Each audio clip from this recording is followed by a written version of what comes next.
A ligação que recebi da minha filha Camila naquela quinta-feira à tarde mudou tudo. Pai, sobre o resort no final de semana.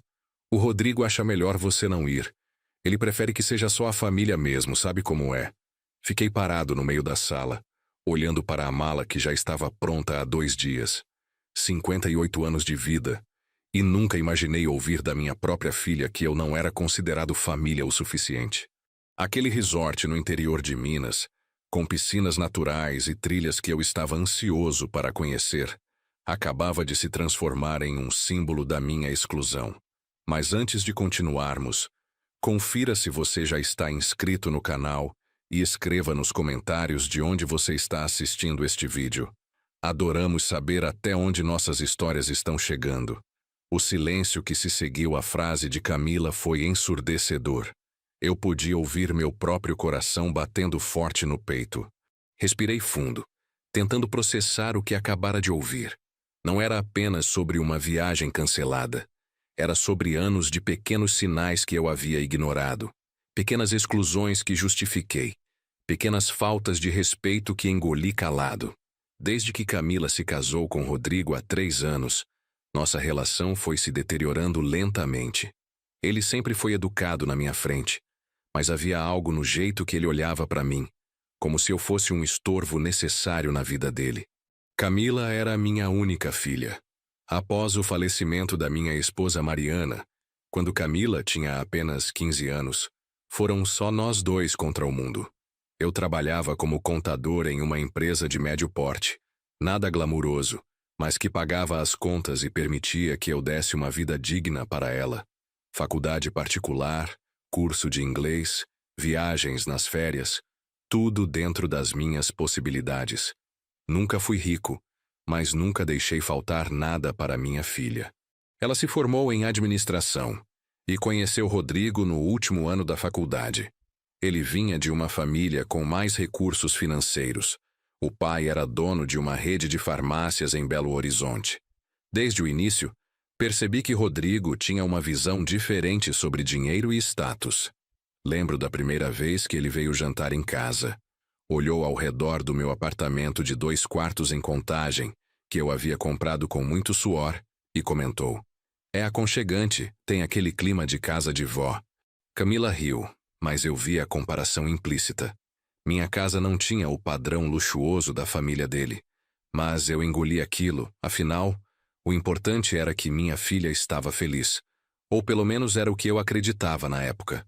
O casamento deles foi realizado no melhor buffet da cidade, e eu paguei metade, mesmo isso significando esvaziar minhas economias. O pai de Rodrigo pagou a outra metade, mas fez questão de deixar claro que estava complementando o que eu não podia cobrir. Depois do casamento, Camila e Rodrigo se mudaram para um apartamento em um bairro nobre de Belo Horizonte. Eu os visitava com frequência no início, sempre levando algum presente ou ajudando com alguma despesa extra. Quando o carro deles quebrou, fui eu quem emprestou R$ 10.000 para o conserto. Quando precisaram de móveis novos para o escritório de Rodrigo, contribuí com 5.000. Quando Camila mencionou que queriam fazer uma reforma na cozinha, mas o dinheiro estava apertado, transferi 15.000 sem pestanejar. Era para minha filha, eu racionalizava. Mas as visitas foram ficando mais espaçadas. Primeiro, eram os almoços de domingo que começaram a ter desculpas. "Pai, hoje não vai dar. Temos compromisso com a família do Rodrigo." Depois foram os aniversários dela, onde eu não era avisado da comemoração. Foi uma coisa pequena de última hora, nem planejamos direito. Ela dizia quando eu perguntava por que não fui convidado. O nascimento da Isabela, minha neta, há 1 ano e meio, deveria ter sido um momento de união familiar. Mas mesmo ali, sentia distância. Rodrigo deixou claro que os primeiros meses seriam apenas para os avós mais próximos ajudarem, referindo-se aos pais dele. Eu só conheci Isabela quando ela já tinha 3 meses de vida. 3 meses. E mesmo assim, foi porque eu insisti. Apareci na porta do apartamento dele sem avisar, carregando um monte de presentes para a bebê. Camila ficou sem graça, mas me deixou entrar. Rodrigo mal disfarçou a irritação. E agora, essa história do resort. Camila havia me convidado há um mês. Pai, vamos passar um final de semana em família em um resort em Caxambu. Você, eu, Rodrigo e a Isabela. Vai ser especial. A gente precisa desses momentos juntos. Eu fiquei tão feliz que imediatamente pedi folga no trabalho, comprei roupas novas, até um maiô novo para aproveitar as piscinas. Separei dinheiro para ajudar com as despesas, porque sabia que resort não era barato. E agora, 2 dias antes da viagem, essa ligação. Rodrigo prefere que seja só a família, como se eu não fosse família. Como se 18 anos criando Camila sozinho, cada sacrifício, cada noite em claro quando ela estava doente, cada mensalidade da faculdade paga com horas extras, não contassem para nada. Ainda segurando o telefone, perguntei com a voz embargada. Camila, eu não sou família. Houve uma pausa do outro lado da linha. Ela suspirou. Pai, não é isso. É que o Rodrigo quer um tempo só com a gente, sabe? Eu, ele e a Isabela. Ele acha importante fortalecer o núcleo familiar. Núcleo familiar. Aquelas palavras me acertaram como um soco no estômago. E eu paguei metade da reserva, Camila. Você se lembra? Ela ficou em silêncio. Sim, eu havia transferido R$ 3.000 quando ela me pediu ajuda para pagar o resort. Era para ser um presente. Você não iria devolver isso. Ela respondeu, agora com um tom defensivo. Um presente. Claro. Eu sempre fui útil quando precisavam de dinheiro. Desliguei o telefone sem me despedir, coisa que nunca havia feito na vida. Fiquei ali, parado na sala do meu apartamento, olhando para a mala pronta. 58 anos. Viúvo há 12. Sozinho. E agora, excluído da vida da única família que me restava. Mas algo dentro de mim mudou naquele instante. Não foi raiva imediata. Foi uma clareza cristalina, como se uma névoa que cobria meus olhos há anos finalmente se dissipasse. Fui até o meu escritório, o pequeno cômodo que eu usava para trabalhar em casa nos finais de semana, e abri a gaveta onde guardava todos os documentos importantes.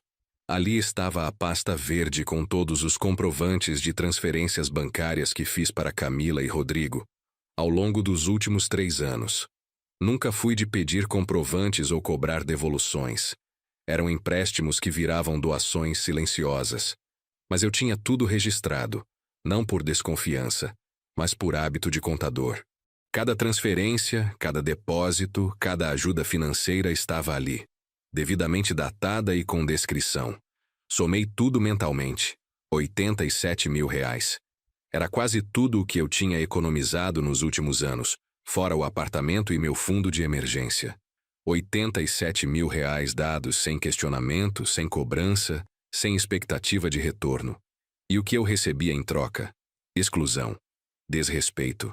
A sensação de ser um peso na vida da minha própria filha. Naquela noite, tomei uma decisão. Não seria uma reação explosiva. Não seria um corte abrupto. Seria algo calculado. Algo que me devolvesse não apenas o dinheiro, mas principalmente a dignidade. No dia seguinte, sexta-feira, liguei para meu advogado, Dr. Fernando, um colega dos tempos de faculdade que mantinha um escritório modesto mas eficiente no centro de Belo Horizonte. Expliquei a situação sem dramatizar. Apresentei todos os comprovantes de transferências. Fernando me ouviu atentamente, seus olhos analisando cada documento com a precisão de quem entende não apenas de leis, mas de natureza humana. João, legalmente, se não há nenhum documento formalizando esses valores como doações, você pode caracterizá-los como empréstimos e solicitar a devolução, ele disse, ajustando os óculos. Especialmente as quantias maiores. Temos um prazo legal para isso. Mas eu não queria apenas o dinheiro de volta. Queria que eles entendessem que ações têm consequências, que respeito não é opcional, que amor não é uma porta giratória onde entra quando precisa e sai quando já conseguiu o que queria. E se eles não puderem pagar tudo de uma vez? Perguntei. Fernando folheou os documentos novamente. Eles têm um apartamento, certo? Bens? Podemos estabelecer um prazo razoável ou, em último caso, avaliar penhora de bens.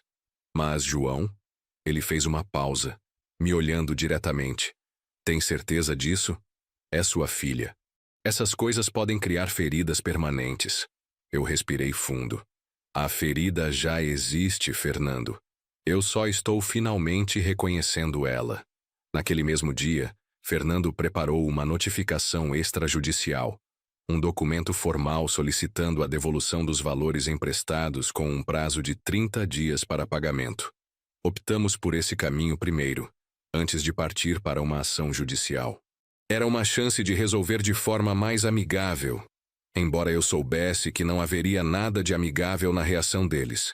A notificação seria entregue na segunda-feira seguinte, justamente quando eles estariam voltando do resort.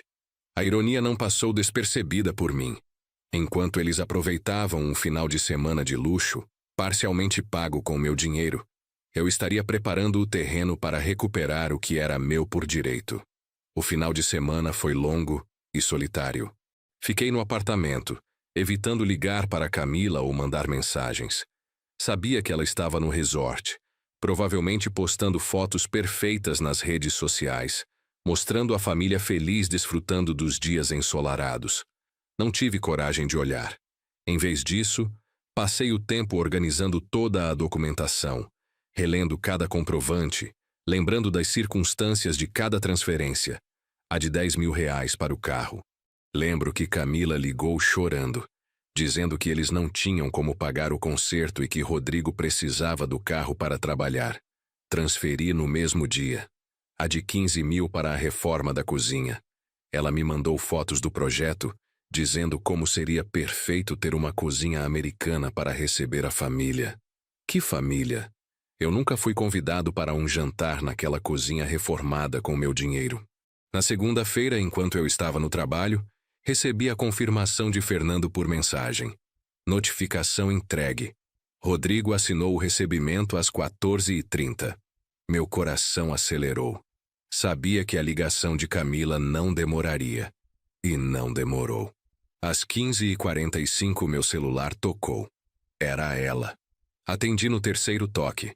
Saí da minha mesa e fui para uma sala de reuniões vazia. Pai, o que é isso? Você está processando a gente? A voz dela estava alta, alterada.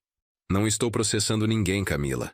Estou apenas solicitando formalmente a devolução de valores que emprestei ao longo dos anos. É um direito meu. Emprestou? Pai, você deu esse dinheiro. Nunca falou em devolução.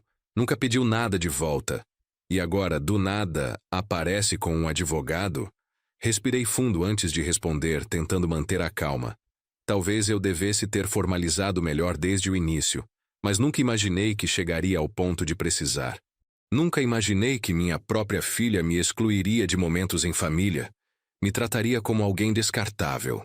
Isso é sobre o resort? Sério? Você vai fazer todo esse drama por causa de um final de semana? A forma como ela minimizou tudo me deixou ainda mais convicto da minha decisão. Não é sobre um final de semana, Camila. É sobre anos de pequenas rejeições. É sobre me usar quando precisa de dinheiro e me descartar quando quer aproveitar a vida. É sobre você permitir que seu marido me trate como se eu fosse menos do que nada. Houve silêncio do outro lado. Então ela disse, com a voz mais baixa, mas ainda carregada de raiva: Rodrigo vai querer falar com você. Não tenho nada para falar com Rodrigo. Todas as comunicações podem ser feitas através do Dr. Fernando. O contato dele está na notificação. E desliguei. Minhas mãos tremiam. Não era fácil ser firme com minha filha, a pessoa que eu mais amava no mundo. Mas precisava fazer isso. Precisava me respeitar. Naquela noite recebi uma enxurrada de mensagens. Primeiro de Camila, alternando entre súplicas e acusações. Pai, a gente não tem esse dinheiro todo guardado. Como você espera que a gente pague? Você está sendo egoísta, pensando só em você. O Rodrigo está furioso, falando em nunca mais deixar você ver a Isabela. Essa última mensagem me acertou especialmente forte. Usar minha neta como arma. Mas eu não cedi. Respondi apenas uma vez. Conversei com Fernando. Vocês têm 30 dias para apresentar uma proposta de pagamento. Pode ser parcelado, pode haver negociação, mas preciso que entendam que o que fizeram comigo tem consequências. Depois, Rodrigo tentou me ligar várias vezes. Não atendi.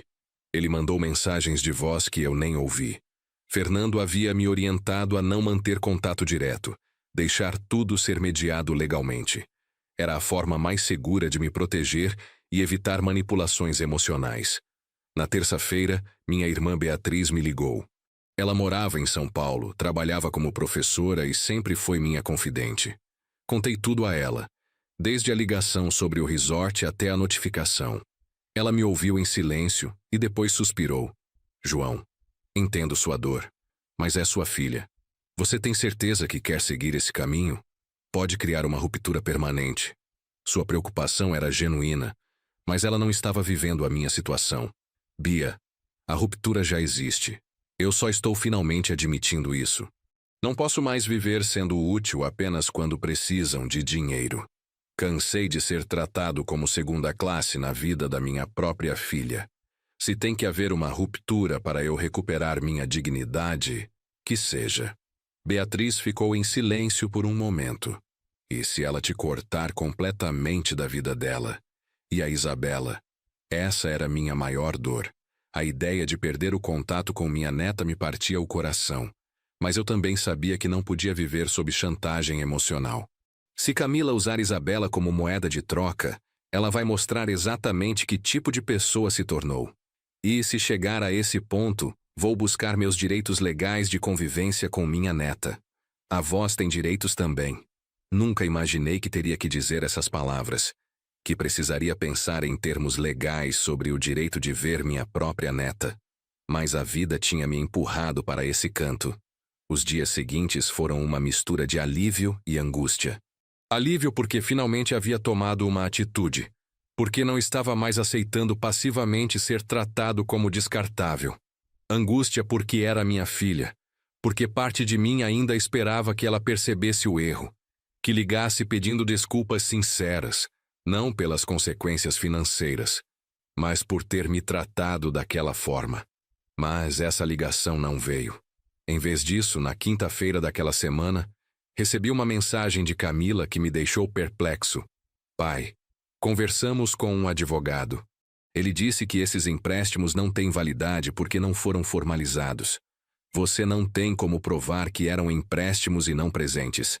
Então vamos ignorar essa notificação ridícula. O tom arrogante da mensagem me chocou. Liguei imediatamente para Fernando e mostrei a mensagem. Ele leu com atenção e depois disse: João, tecnicamente eles não estão totalmente errados. A ausência de formalização dificulta. Mas temos os comprovantes de transferência, temos as datas, temos o contexto. E mais importante, temos mensagens de texto antigas, conversas no WhatsApp onde ela pedia o dinheiro. Isso pode servir como prova do caráter de empréstimo. Fui vasculhar as conversas antigas com Camila. Sim, havia várias mensagens. Pai, você pode me emprestar para o carro? A gente devolve assim que o 13º sair. Pai, preciso de uma ajuda para a reforma. É um empréstimo, pode ficar tranquilo. Mas o 13º nunca veio. A devolução nunca aconteceu. Fernando ficou satisfeito com as mensagens. Isso muda tudo, João. Essas mensagens caracterizam claramente os valores como empréstimos. Vou preparar uma réplica formal ao advogado deles, anexando essas conversas como prova. E se continuarem resistindo, partimos para uma ação judicial. Era triste ter chegado a esse ponto, mas eu não podia voltar atrás agora. No final daquela semana, algo inesperado aconteceu. Estava saindo do trabalho quando vi Rodrigo parado ao lado do meu carro no estacionamento. Meu primeiro instinto foi dar meia volta e chamar a segurança, mas ele me viu e veio em minha direção. João, precisamos conversar, ele disse. Seu tom era diferente. Não tinha a arrogância usual. Parecia cansado. Rodrigo, meu advogado me orientou a não ter conversas diretas. Qualquer comunicação deve ser através dos advogados. Ele passou a mão pelo rosto. Por favor, só 5 minutos. Não vou gravar, não vou usar nada contra você. Só preciso entender o que está acontecendo. Avaliei a situação. Estávamos em um estacionamento com seguranças e câmeras. Concordei, mas mantive distância. Você tem 5 minutos. Ele respirou fundo. João, eu sei que tratei você mal, eu sei que fui arrogante, que não te dei o devido respeito. Mas isso vai destruir meu casamento com a Camila. Ela está desesperada, não dorme direito há dias. E a gente realmente não tem como pagar 87 mil reais de uma vez. Olhei para Rodrigo.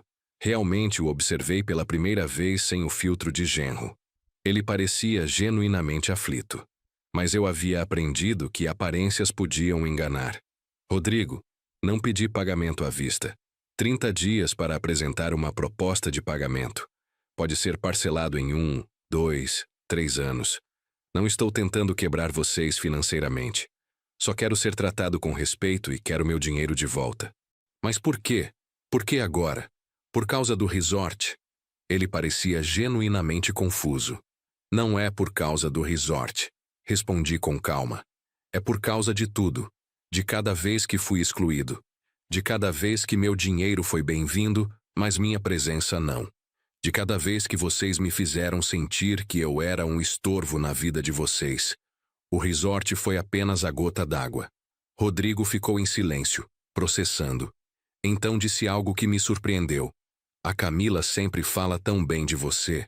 De como você cuidou dela sozinho. De como foi um pai incrível. Eu acho que fiquei com ciúmes disso. Da relação que vocês tinham. E acabei tentando afastá-la de você. Era a primeira vez que ele admitia isso. Por quê? Perguntei genuinamente curioso. Ele deu de ombros constrangido. Meu pai sempre foi distante. Workaholic. Rico, mas ausente. Quando eu via a relação que você e a Camila tinham, me fazia sentir inferior. Como se eu não merecesse ela porque não tive aquilo que ela teve com você. Então tentei competir. Tentei provar que eu e minha família éramos melhores, mais importantes. A confissão de Rodrigo era interessante, talvez até genuína. Mas não mudava o fato do que havia sido feito. Rodrigo, entendo suas questões, mas você não pode usar suas inseguranças para justificar a forma como me tratou. E, principalmente, não pode usar isso para afastar uma filha do pai. Ele assentiu, parecendo envergonhado. Eu sei. Eu estraguei tudo. A Camila está furiosa comigo. Diz que é tudo minha culpa, que ela nunca quis te afastar, que eu a manipulei. Era conveniente para ambos colocarem toda a culpa um no outro agora. Mas eu sabia que Camila também tinha sua parcela de responsabilidade.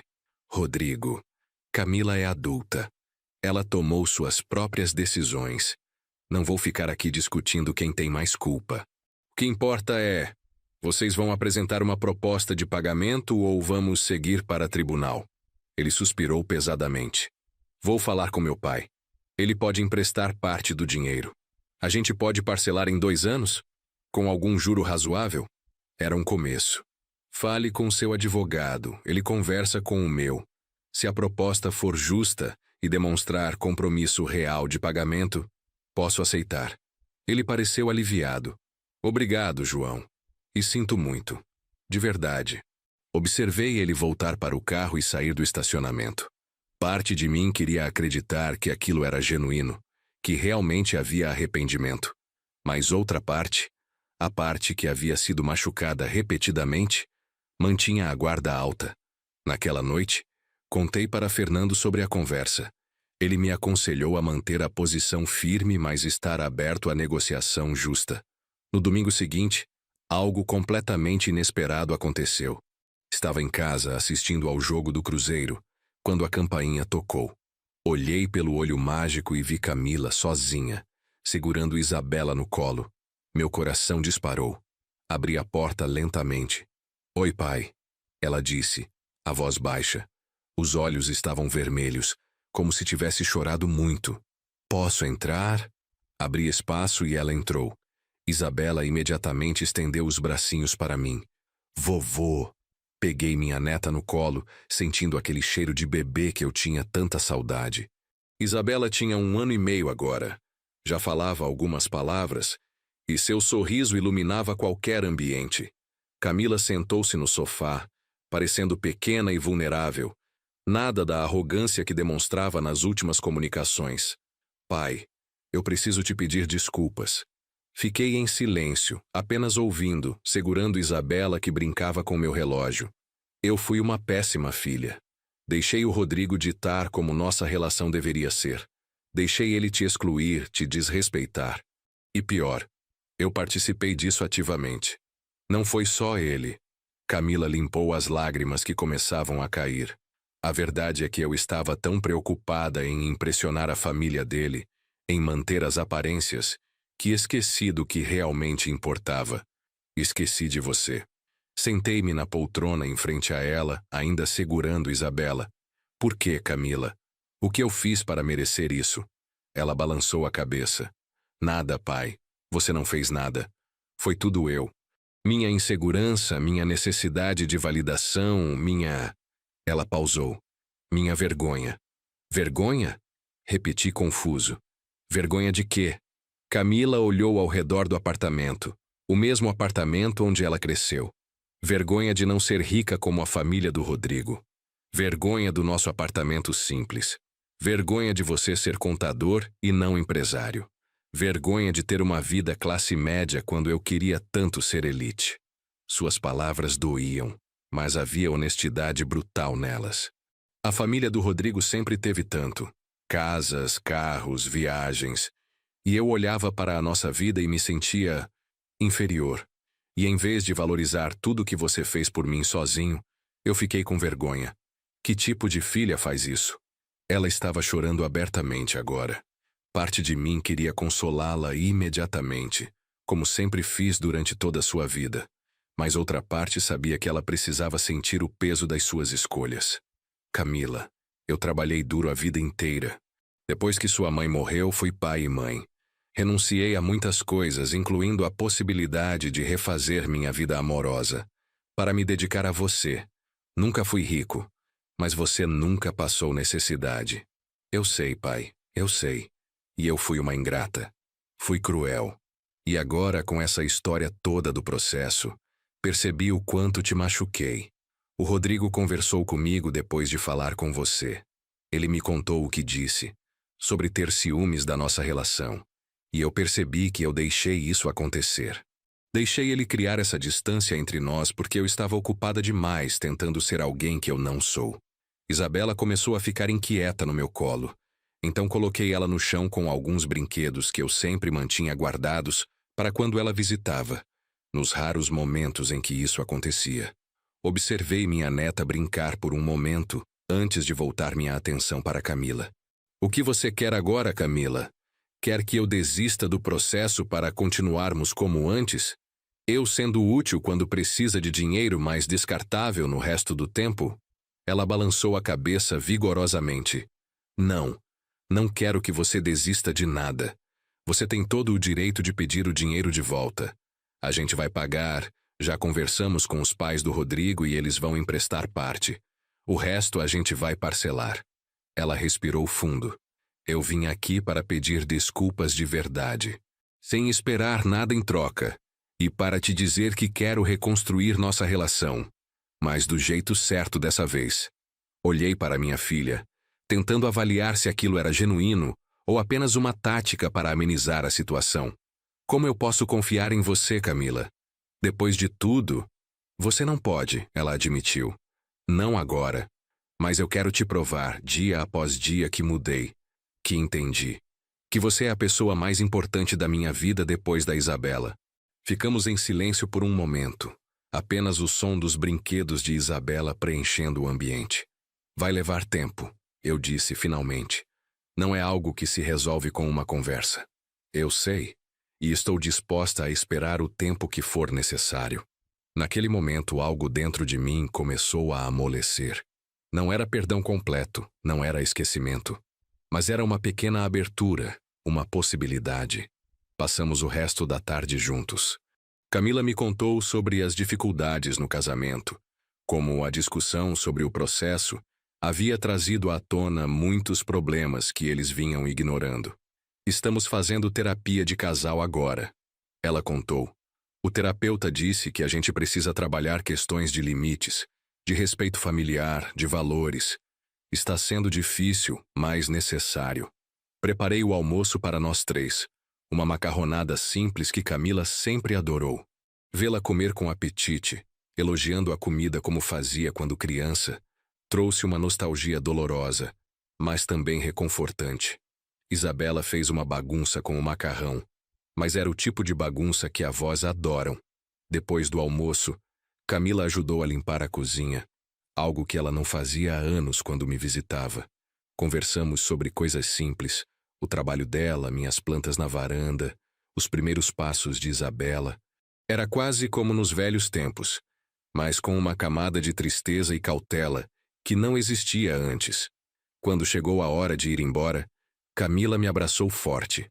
Pai, sei que machuquei você profundamente. Sei que não posso simplesmente apagar isso. Mas quero que saiba que te amo e que vou passar o resto da vida tentando compensar. Retribuí o abraço, sentindo as lágrimas que tentava conter finalmente escaparem. Eu também te amo, filha. Sempre amei. Só queria que você me respeitasse tanto quanto eu sempre te respeitei. Nos dias seguintes, houve mudanças sutis, mas perceptíveis. Camila começou a me mandar mensagens diárias, coisas simples como "Bom dia, pai", ou fotos de Isabela. Rodrigo me mandou uma mensagem formal, pedindo desculpas novamente e informando que o advogado deles entraria em contato com Fernando para apresentar uma proposta de pagamento. A proposta chegou na quarta-feira seguinte.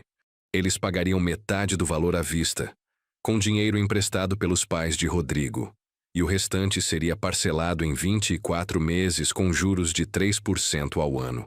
Fernando analisou e disse que era uma proposta justa e realista.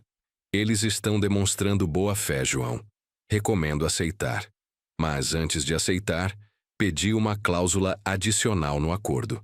Quero incluir que tenho direito a visitas regulares com Isabela, independentemente de qualquer situação entre mim e Camila ou Rodrigo. Uma vez por semana, sem necessidade de aviso prévio, além de um dia. Fernando achou inusitado, mas concordou em incluir. É uma forma de proteger sua relação com a neta. Inteligente. Quando a cláusula foi apresentada ao advogado deles, houve resistência inicial de Rodrigo. Mas Camila, segundo me contou depois, foi enfática. O papai tem todo o direito. Na verdade, ele está sendo generoso em formalizar apenas uma vez por semana.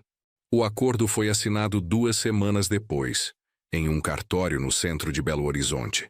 Foi estranho estar ali, em um ambiente tão formal, assinando documentos que ditavam os termos da minha relação financeira com minha própria filha. Mas era necessário. Rodrigo e Camila estavam lá, sérios, assinaram todos os papéis sem reclamação. Quando tudo terminou, saímos do cartório juntos. Pai, o Rodrigo e eu gostaríamos de te convidar para jantar em casa hoje à noite, Camila disse. Na cozinha que você ajudou a reformar, mas nunca foi convidado a aproveitar. A ironia não passou despercebida, mas havia sinceridade em sua voz.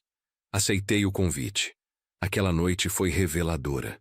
O apartamento deles era realmente bonito, decorado com bom gosto, mas com aquele toque de ostentação que a família de Rodrigo tanto valorizava. A cozinha americana reformada era realmente impressionante. Mas o que mais me impressionou foi o esforço genuíno que ambos fizeram para me fazer sentir bem-vindo. Rodrigo preparou um churrasco na churrasqueira da varanda.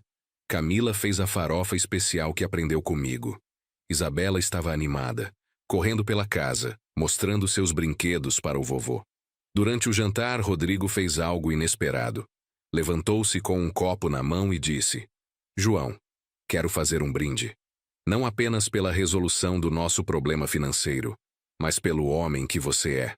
Criei minha filha sozinho, deu tudo de si por ela, e em retorno recebeu desrespeito e ingratidão. De mim e, tenho que admitir, também da Camila. Mas mesmo assim, você manteve a porta aberta para a reconciliação. Isso é grandeza de caráter. Fiquei surpreso com as palavras dele. Olhei para Camila, que também tinha lágrimas nos olhos. Levantei meu copo. Brindo pelo recomeço, que possamos construir algo melhor do que tínhamos antes. Naquela noite, conversamos sobre muitas coisas. Rodrigo falou sobre seu pai, sobre como a riqueza da família nunca compensou a ausência emocional. Meu pai me deu tudo materialmente, mas nunca teve tempo para mim, Nunca me ensinou a pescar, nunca foi a uma reunião escolar, nunca assistiu aos meus jogos de futebol. Ele pagava pessoas para fazer isso. Camila complementou. Quando o Rodrigo me contou isso, entendi por que ele tinha aquela atitude com você. Ele via o que eu tinha e ele nunca teve. Mas em vez de admirar, ele sentiu ciúmes. Isso não justifica, Rodrigo rapidamente adicionou. Mas explica, e estou trabalhando isso na terapia. Estou aprendendo que não preciso competir com você, João. Posso simplesmente aprender com você como ser um pai melhor para Isabela.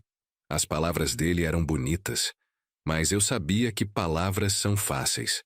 Ações é que definiriam se aquela mudança era real ou apenas conveniência temporária. Nos meses seguintes, houve uma mudança gradual mas consistente. As visitas semanais com Isabela se tornaram sagradas. Às vezes Camila a trazia e ficava. Outras vezes apenas a deixava e voltava depois. Comecei a criar uma rotina com minha neta. Às terças-feiras, após eu sair do trabalho, buscava ela na escolinha e passávamos a tarde juntos. Isabela adorava ir ao parque perto do meu apartamento, alimentar os patos no lago, tomar sorvete na sorveteria da esquina. Eram momentos simples, mas que preenchiam um vazio enorme no meu coração. Um dia, cerca de 3 meses após o acordo, Camila me ligou chorando. Meu primeiro pensamento foi que algo havia acontecido com Isabela, mas não era isso. Pai, o Rodrigo perdeu o emprego. A empresa dele passou por uma reestruturação e ele foi desligado.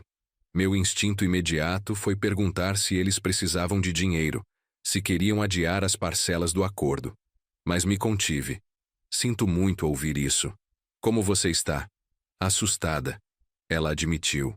Nossas economias são mínimas. Temos as parcelas para você, temos o aluguel, temos as despesas da Isabela. Não sei como vamos fazer. Respirei fundo. Aquele era um momento crucial. Eu poderia voltar ao padrão antigo, oferecer ajuda financeira imediatamente, assumir o papel de salvador. Ou poderia manter meus limites. Camila, vocês têm um bom apartamento. Se precisarem, podem considerar mudar para algo mais em conta temporariamente. Rodrigo é qualificado, vai encontrar outro emprego. E sobre as parcelas para mim, podemos renegociar se necessário, mas com tudo formalizado. Houve um silêncio do outro lado. Então ela disse, você tem razão. A gente precisa resolver isso sozinhos. Só estava desabafando, não estava pedindo dinheiro. Eu sei, e estou aqui para ouvir. Mas não posso voltar a ser o banco automático da família. Entendo. E respeito isso. Foi um momento importante. Camila estava aprendendo que poderia contar com meu apoio emocional sem que isso significasse resgate financeiro. Rodrigo ficou desempregado por 4 meses. Durante esse período, eles de fato se mudaram para um apartamento menor e mais barato. Camila assumiu horas extras no trabalho. Eles apertaram o orçamento drasticamente. E, para minha surpresa, mantiveram o pagamento das parcelas em dia, mesmo com dificuldade. Foi Fernando quem me ligou informando que a 5ª parcela havia sido depositada pontualmente. Eles estão cumprindo o acordo religiosamente, João, mesmo em situação difícil. Isso diz algo sobre o caráter deles, ou pelo menos sobre a mudança que estão tentando fazer. Eu não ofereci ajuda financeira durante esse período, mas intensifiquei o apoio de outras formas. Passei a buscar Isabela com mais frequência, reduzindo os custos deles com babá. Quando visitava, levava comida caseira que preparava no final de semana. Coisas práticas que ajudavam no orçamento sem ser esmola. Camila agradecia com os olhos marejados. Pai, você não precisava fazer isso. Não é sobre precisar, é sobre querer. Mas note que não estou colocando dinheiro na sua conta. Estou ajudando de uma forma que também me beneficia, porque passo mais tempo com minha neta e com você. Quando Rodrigo finalmente conseguiu um novo emprego, em uma empresa menor, mas com boas perspectivas, ele me ligou pessoalmente para contar. João, consegui. Não é o salário que eu ganhava antes, mas é um bom começo. E queria te agradecer por não ter facilitado demais durante esses meses. Sei que você poderia ter oferecido ajuda financeira, mas não o fez. E isso me forçou a crescer. a ser mais responsável, a valorizar mais o que tenho.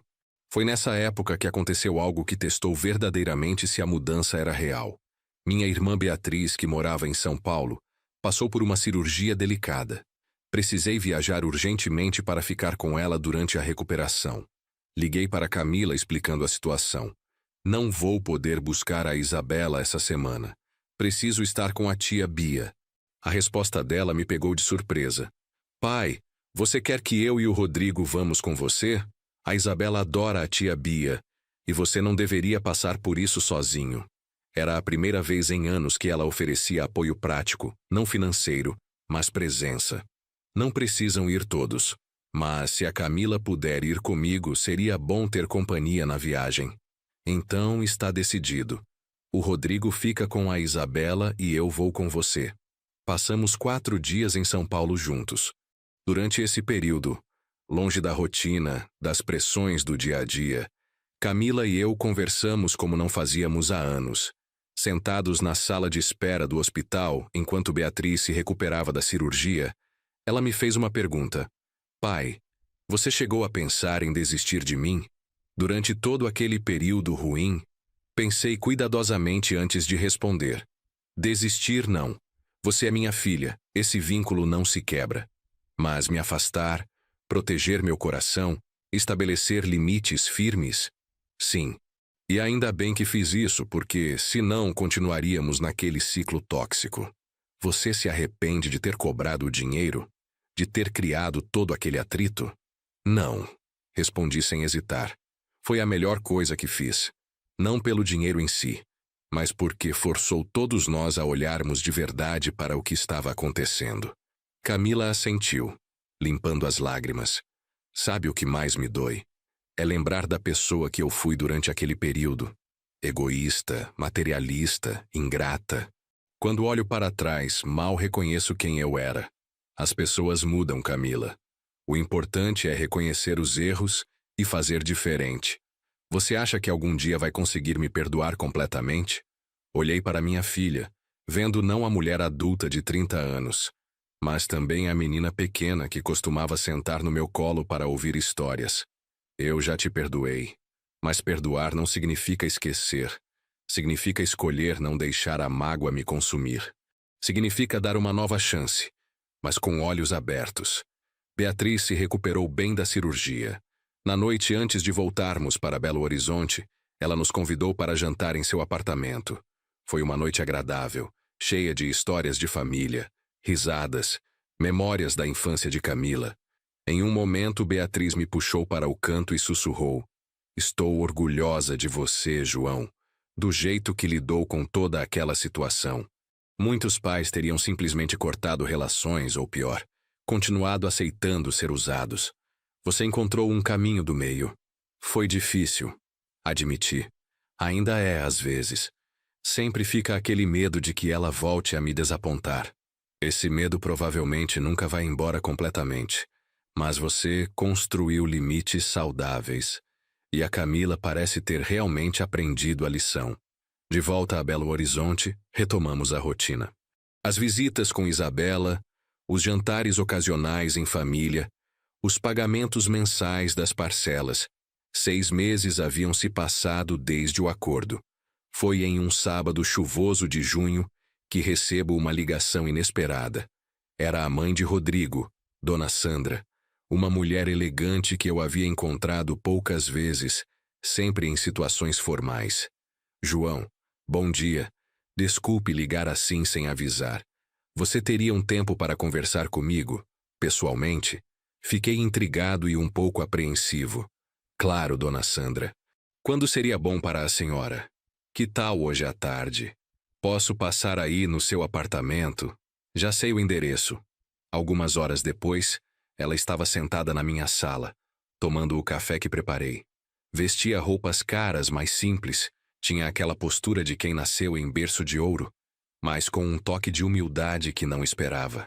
João, vim aqui para te agradecer. Ela começou, me pegando completamente desprevenido. Agradecer por quê? Por ter feito o que fez. Por ter cobrado o dinheiro. Por ter estabelecido limites. por ter forçado meu filho e sua filha a crescerem. Ela tomou um gole de café antes de continuar.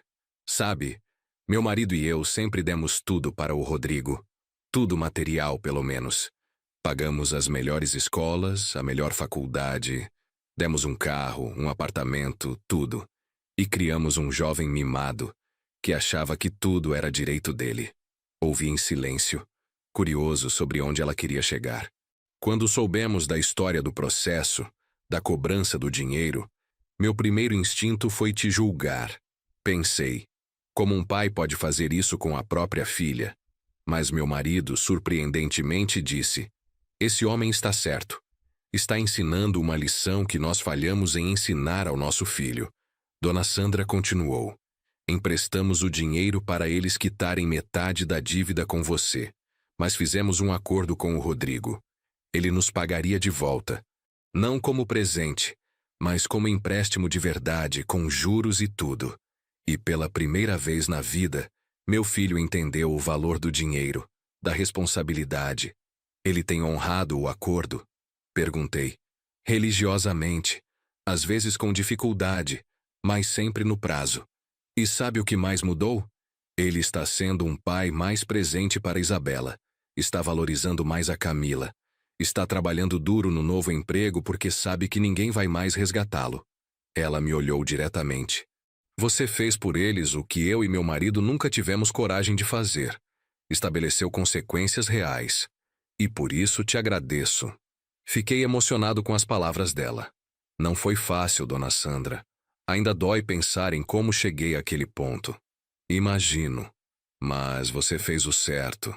E agora, se me permite, gostaria de estender um convite. Meu marido e eu faremos uma festa para comemorar nossos 40 anos de casamento em agosto.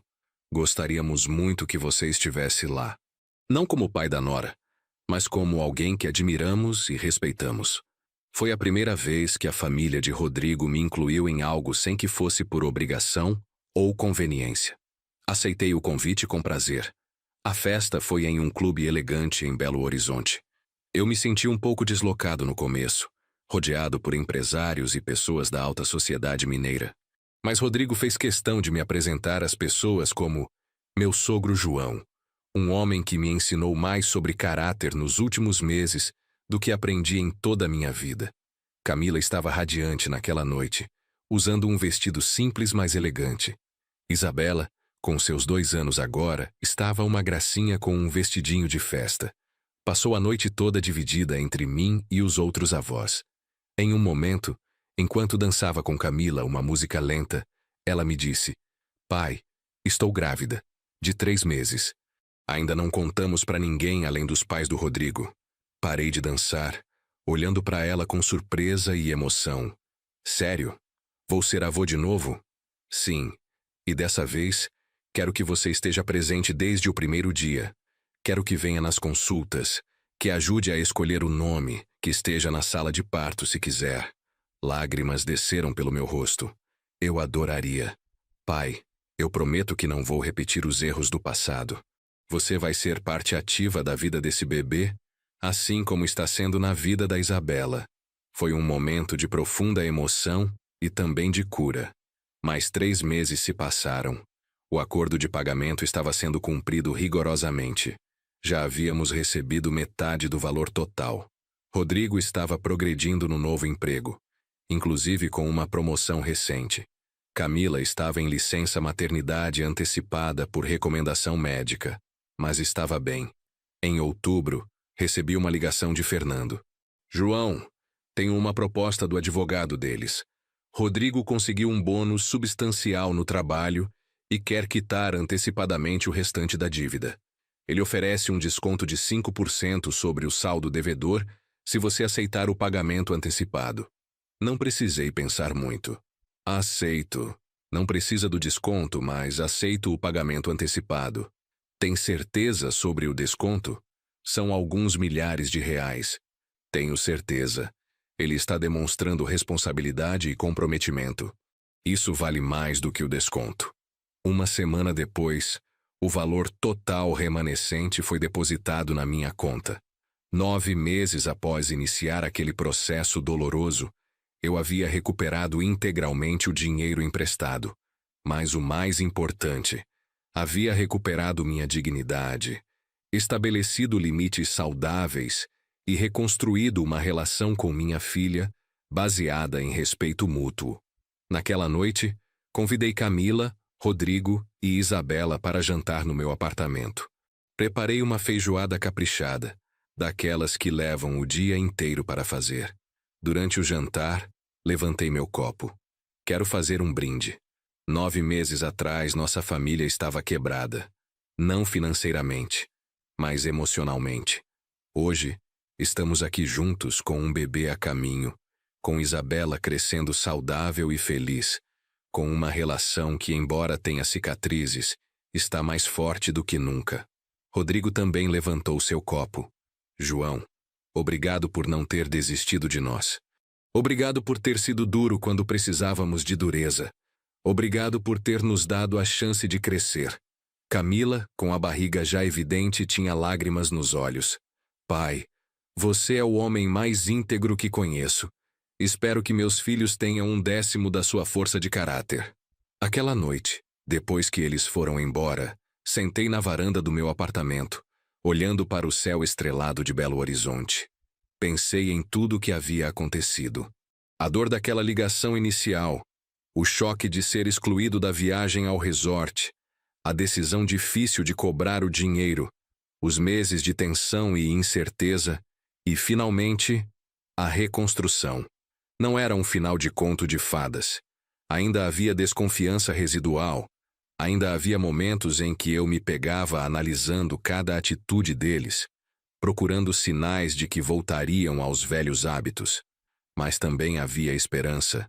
Havia mudança real. Havia um compromisso genuíno de fazer diferente. Em dezembro, 3 meses depois, Camila entrou em trabalho de parto. Rodrigo me ligou às 3 da madrugada. João, é agora. Estamos indo para o hospital. Cheguei ao hospital meia hora depois. Camila estava na sala de pré-parto, Rodrigo ao lado dela, segurando sua mão. Quando me viu, ela sorriu através das contrações. Oi, pai. Você chegou. Não perderia isso por nada no mundo. 6 horas depois nasceu Pedro, meu neto. 3,5 kg de pura perfeição. Quando a enfermeira me entregou ele pela primeira vez segurando aquele serzinho minúsculo nos meus braços, senti que tudo havia valido a pena. Todas as dificuldades, todos os confrontos, todas as noites em claro preocupado. Valeu a pena. Papai, você quer ser o padrinho dele? Camila perguntou, ainda exausta do parto. Olhei para ela, depois para Rodrigo, que assentiu com um sorriso. Seria uma honra. Nos meses seguintes, estabelecemos uma nova dinâmica familiar. Eu ajudava com Isabela enquanto Camila se recuperava e cuidava do recém-nascido. Rodrigo assumiu mais responsabilidades domésticas, provando que realmente havia mudado. E eu, pela primeira vez em anos, me senti realmente parte de uma família novamente. Em março, quase 1 ano e meio após o incidente do resort, recebi uma mensagem de Camila. Pai, estamos planejando uma viagem em família para o mesmo resort onde você foi excluído. Desta vez, você vai conosco. Na verdade, a viagem é um presente nosso para você. Tudo pago. Fiquei emocionado com o gesto, mas também cauteloso. Não precisam fazer isso, Camila. Precisamos sim. Precisamos criar uma nova memória naquele lugar. Substituir a lembrança ruim por uma boa. A viagem foi em abril. Eu, Camila, Rodrigo, Isabela e Pedro, que já tinha 4 meses. O resort era tudo o que eu imaginava. Piscinas naturais de água cristalina, trilhas na mata, áreas de lazer espaçosas. Mas o melhor foi estar ali com minha família, de verdade dessa vez. Ver Isabela brincando na piscina infantil, tentando ensinar os primeiros nados. Segurar Pedro enquanto descansava em uma espreguiçadeira. O som da natureza ao redor. Jantar com Camila e Rodrigo, conversando sobre planos futuros, sobre sonhos, sobre a vida. Em uma noite, após colocar as crianças para dormir, os 3 sentamos na varanda do chalé que estávamos ocupando. Camila trouxe o assunto que pairava sobre todos nós. Pai, Eu nunca te pedi desculpas formalmente pelo que aconteceu com a viagem anterior, por aquela ligação horrível dizendo que você não era bem-vindo. Já pediu, Camila. Várias vezes. Mas não aqui. Não neste lugar que deveria ter sido especial para você e se tornou símbolo de rejeição. Ela segurou minha mão. Pai, me desculpe. Do fundo do coração. E obrigada por não ter desistido de mim, mesmo quando eu merecia que desistisse. Pais não desistem, filha, mas pais também precisam se respeitar. Rodrigo acrescentou. João, agradeço por ter sido o homem que foi. Muitos no seu lugar teriam simplesmente cortado relações ou continuado sendo explorados. Você encontrou o caminho do meio, o caminho difícil, mas correto. Ficamos ali conversando até tarde, sob as estrelas, o som dos grilos e das águas ao fundo. Era paz, era família, era o que sempre deveria ter sido. Quando voltamos da viagem, algo em mim estava diferente. Não era apenas sobre ter recuperado o dinheiro ou ter reconstruído a relação com Camila. Era sobre ter recuperado minha própria identidade, meu próprio valor. Por anos, defini-me como pai, como provedor, como aquele que resolve os problemas dos outros. Ao estabelecer limites, aprendi que eu também era João Souza, um homem com necessidades, com dignidade, com o direito de ser tratado com respeito. Comecei a fazer coisas para mim. Matriculei-me em um curso de fotografia que sempre quis fazer. Comecei a viajar mais. Pequenas viagens de final de semana para cidades históricas de Minas. Fiz novos amigos no clube de fotografia. Até cogitei a possibilidade de um novo relacionamento amoroso. Algo que nem passava pela minha cabeça antes. Em junho, no Dia dos Namorados, Camila organizou um almoço especial no apartamento deles. Para minha surpresa, havia outra convidada, Beatriz, minha irmã, que veio especialmente de São Paulo. E mais surpreendente ainda, Márcia, uma colega do clube de fotografia, uma viúva de 55 anos que eu vinha conhecendo melhor nos últimos meses. Pai, a Márcia nos contou que vocês estão se conhecendo. Queríamos conhecê-la também. Camila disse com um sorriso. Foi um almoço agradável. Márcia se deu bem com todos, especialmente com Isabela, que ficou fascinada com as histórias que ela contava. Depois do almoço, enquanto Rodrigo mostrava suas fotos de viagem para Márcia e Beatriz brincava com as crianças, Camila me puxou para o canto. Ela é legal, pai, e você parece feliz quando está perto dela. Estou apenas conhecendo Camila. Nada sério ainda. Mas poderia ser. E você merece. Merece ter alguém na sua vida que te valorize, que te faça feliz. Ver minha filha me incentivando a ser feliz, a viver minha própria vida, foi mais uma confirmação de que ela realmente havia mudado. Não era mais sobre ela me usar para suas necessidades. Era genuíno. Nos meses seguintes, meu relacionamento com Márcia evoluiu naturalmente. Ela era professora de literatura aposentada, tinha 2 filhos adultos que moravam no exterior e, assim como eu, estava reconstruindo sua vida após a viuvez. Conversávamos por horas sobre livros, fotografias, viagens que queríamos fazer. Ela me fazia rir de uma forma que eu não ria há anos. Em setembro, 1 ano e meio após todo o incidente, Fernando me ligou com uma notícia inusitada. João, você se lembra daquele acordo de pagamento? Rodrigo está pedindo para incluir uma cláusula adicional. Fiquei apreensivo. Que tipo de cláusula? Ele quer formalizar que caso algo aconteça com ele e com Camila, você seria o guardião legal das crianças. Não é obrigatório, mas ele quer documentar o desejo deles. Fiquei emocionado. Era uma demonstração de confiança absoluta, de reconhecimento do meu papel na família. Claro que aceito. A cláusula foi adicionada ao acordo. Agora não apenas financeiro, mas um documento de confiança familiar. Em outubro, completamos 2 anos desde aquela fatídica ligação sobre o resort. Camila sugeriu que fizéssemos uma comemoração, não do incidente, mas da reconstrução. Organizou um jantar em um restaurante tradicional de Belo Horizonte com todos nós. Ela, Rodrigo, eu, Márcia, Beatriz e até os pais de Rodrigo. Durante o jantar, Dona Sandra fez um brinde. Quero brindar ao João, o homem que nos ensinou que amor verdadeiro às vezes exige firmeza, que família se constrói com respeito mútuo, não apenas com sangue. Seu marido, seu Antônio, acrescentou, e que nos mostrou que nunca é tarde para aprender e mudar. Aquela noite foi especial. Duas famílias que haviam estado em conflito, agora unidas por respeito e admiração mútuos. Em novembro, aconteceu algo que testaria mais uma vez a solidez da mudança. Recebi uma ligação do hospital no meio da noite. Camila havia dado entrada na emergência com uma crise de apendicite aguda. Precisaria de cirurgia imediata. Rodrigo estava lá com ela, mas alguém precisava ficar com as crianças. Não hesitei. Peguei meu carro e fui buscá-las no apartamento. Isabela, agora com 3 anos, estava assustada. Pedro chorava no colo da babá. Levei ambos para minha casa, acalmei Isabela com histórias e promessas de que a mamãe ficaria bem. Embalei Pedro até ele dormir. Márcia, que havia dormido na minha casa naquela noite, ajudou imensamente. Preparou o café da manhã para Isabela. Brincou com ela enquanto eu cuidava de Pedro. Foi naquele momento que percebi. Tínhamos nos tornado uma família estendida funcional. A cirurgia de Camila foi bem sucedida, mas exigiu 3 dias de internação.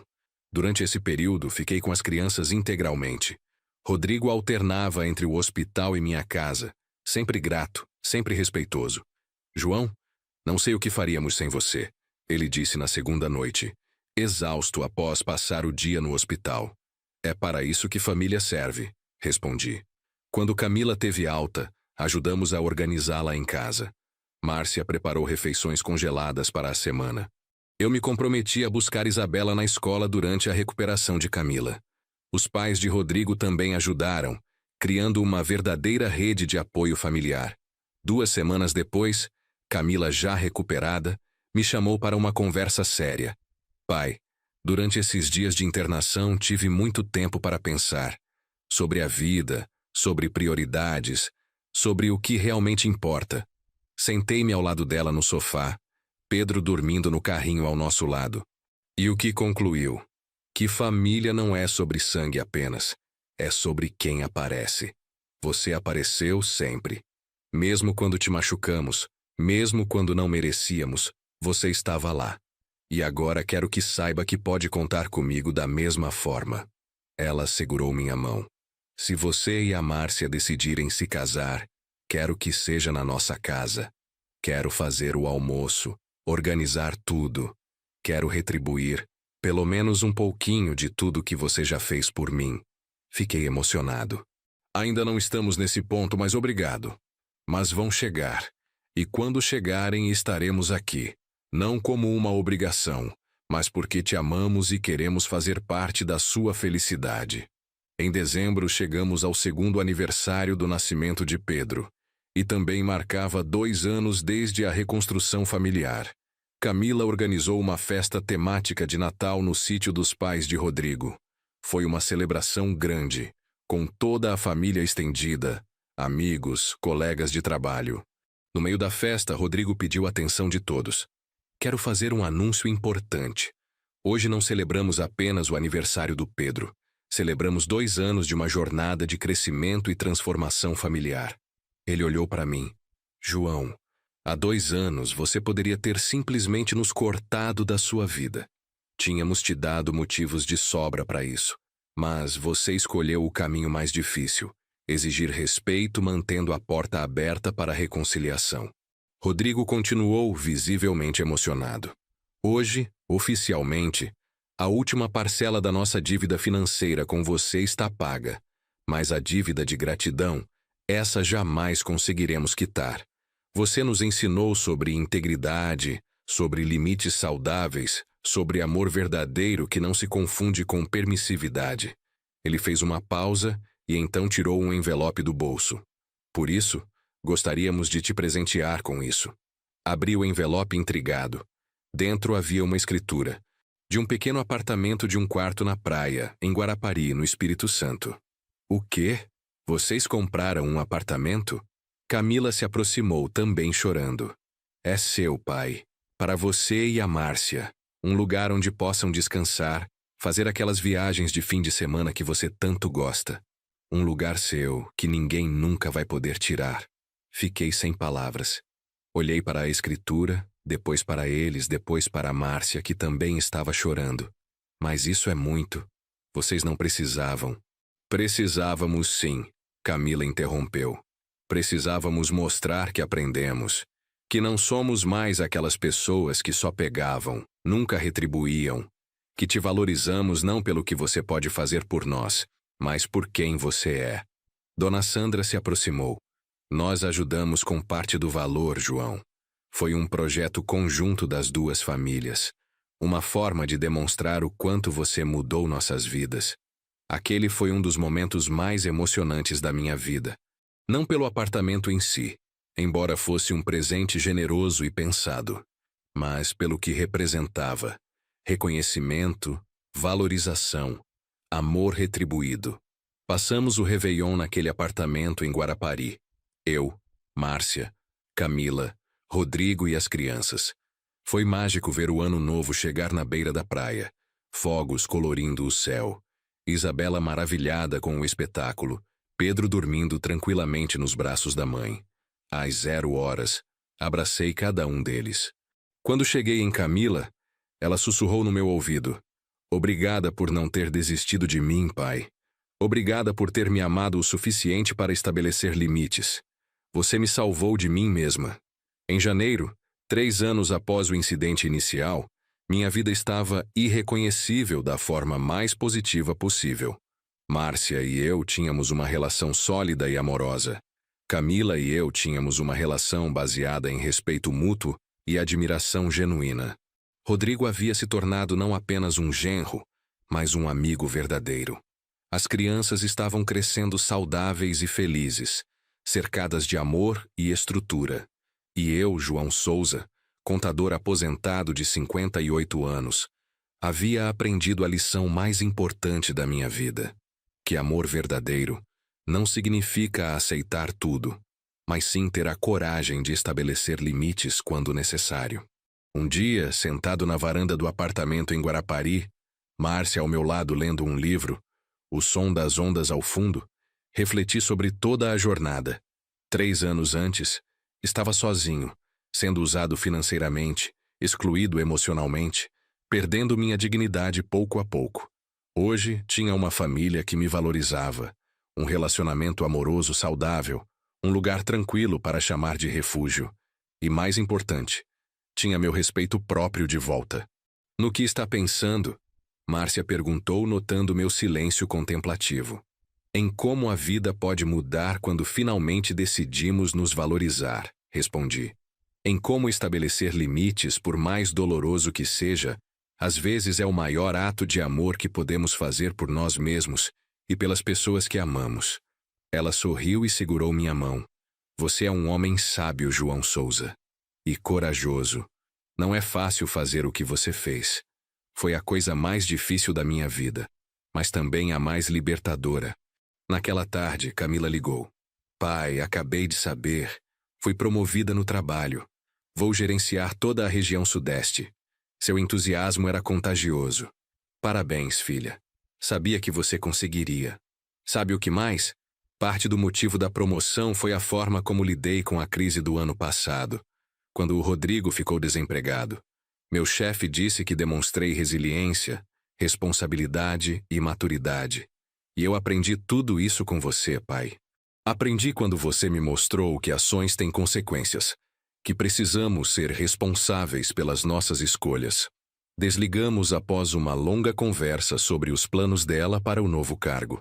Fiquei olhando para o mar, pensando em como aquela ligação 3 anos atrás, aquela rejeição dolorosa, havia acabado se tornando o catalisador para uma transformação profunda em todos nós. Se alguém me dissesse, naquele dia terrível quando recebi a mensagem excluindo-me do resort, que 3 anos depois eu estaria vivendo a vida mais plena e feliz que já tive, eu não teria acreditado. Mas a vida tem dessas ironias. Às vezes, nossos piores momentos acabam sendo o início das nossas maiores transformações. Naquela noite, preparei um jantar especial para Márcia. Acendi velas, Coloquei uma música suave ao fundo. Caprichei no preparo. Durante a sobremesa, segurei sua mão e disse: Márcia, esses últimos anos com você têm sido os melhores da minha vida. Você me mostrou que nunca é tarde para recomeçar, para ser feliz, para amar novamente. Ela sorriu, os olhos marejados. João, não precisa responder agora. Continuei tirando uma pequena caixa do bolso. Mas quero que saiba que gostaria de passar o resto da minha vida ao seu lado, oficialmente. Abri a caixa, revelando um anel simples, mas elegante. Márcia levou a mão à boca, lágrimas descendo livremente agora. Sim, eu aceito. Nós nos beijamos ali, na varanda daquele apartamento que representava tanto mais do que apenas um imóvel. Representava reconstrução, valorização, amor retribuído. No dia seguinte, contamos para Camila e Rodrigo. A reação deles foi de pura alegria. Pai, estou tão feliz por você, Camila exclamou, abraçando-me forte. E como prometi, o casamento será na nossa casa. Vou organizar tudo. E ela organizou. 3 meses depois, em abril, casei-me com Márcia em uma cerimônia linda e intimista, no jardim da casa que Camila e Rodrigo haviam comprado recentemente. Uma casa maior, perfeita para receber a família. Beatriz veio de São Paulo ser minha madrinha. Os filhos de Márcia vieram do exterior. Toda a família estava lá, unida, celebrando não apenas um casamento, mas uma jornada de cura e transformação. Durante meu discurso, olhei para todos os presentes e disse: há 4 anos, passei pelo momento mais doloroso da minha vida como pai. Fui excluído, rejeitado, desvalorizado. Mas aquela dor me ensinou lições que nenhuma felicidade poderia ensinar. Ensinou-me sobre limites, sobre respeito próprio, sobre amor verdadeiro. Olhei especificamente para Camila. E me ensinou que às vezes precisamos quebrar algo para reconstruí-lo mais forte. Nossa relação quebrou, mas foi reconstruída sobre uma base sólida de respeito mútuo, comunicação honesta e amor maduro. Camila estava chorando, assim como Rodrigo.